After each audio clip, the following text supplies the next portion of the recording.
Olá, meu nome é Maria Eduarda Batista e essa é a apresentação do meu projeto de iniciação científica, que é sobre estudo prospectivo de remodelamento atrial e ventricular esquerdo em pacientes com e sem degeneração mixomatosa da válvula mitral atendidos no Hospital Veterinário de Paluti, o HVP. A doença mixomatosa da válvula mitral é a cardiopatia adquirida mais comum em cães, porém ela é rara em gatos. Ela apresenta maior incidência em cães machos idosos de porte pequeno. E também existe predisposição racial, como por exemplo em cães da raça Cavalier King e Charles Spaniel. A fisiopatologia da doença ainda não é totalmente esclarecida, porém as teorias mais recentes dizem que na doença a substituição da matriz extracelular das cúspides da mitral por tecido fibroso. Isso prejudica a coaptação da válvula durante a sístole, fazendo com que ocorra a regurgitação sanguínea do ventrículo para o átrio esquerdo. Isso leva à formação de sopros holosistólicos, que podem ser ouvidos durante a ausculta cardíaca no exame físico. Atualmente, existe um consenso que aborda os estadiamentos da doença. Esses estágios vão de A a D, sendo que o estágio B é dividido em B1 e B2. E existem tratamentos para cada um desses estágios e recomendações a serem seguidas. O objetivo desse trabalho foi avaliar os principais métodos diagnósticos complementares utilizados na doença, que são a ecocardiografia e radiografia de tórax, e determinar a correlação entre eles na detecção do remodelamento cardíaco atrial e ventricular. Para isso, foram avaliados 74 cães e gatos no Hospital Veterinário de Paluti, no período de setembro de 2022 a março de 2023. Em seguida, esses animais foram divididos em 3 grupos. No grupo 1, se encontravam os animais sem a doença cardíaca e sem remodelamento cardíaco.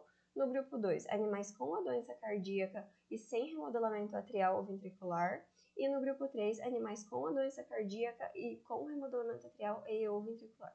Em seguida, foi realizada a correlação de Pearson para avaliar a correlação entre os dois exames na detecção do remodelamento atrial ou ventricular.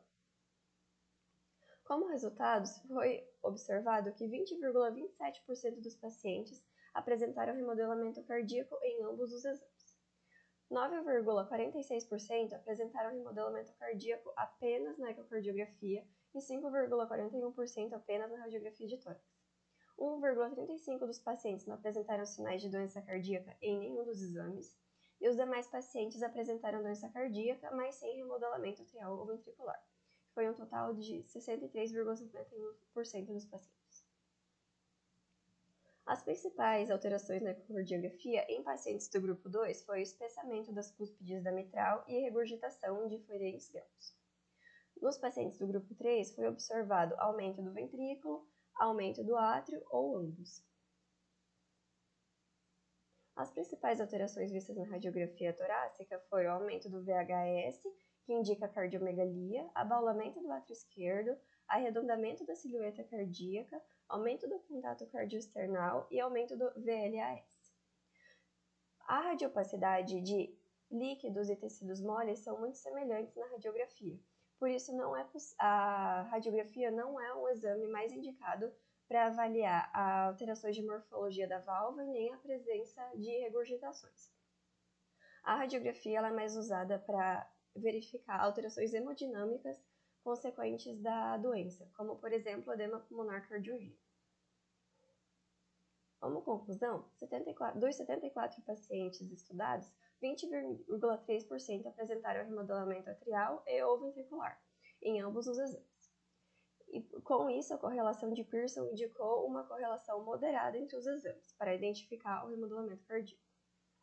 Além disso, 63,51% dos pacientes, que foi a maioria deles, não apresentaram remodelamento cardíaco apesar de terem doença. Isso demonstra que esses exames não são importantes apenas quando os animais já apresentam sinais clínicos, mas também para detecção precoce e acompanhamento da progressão da doença e indicação de melhores tratamentos de acordo com o estadiamento. Essas foram algumas das referências utilizadas. Obrigada.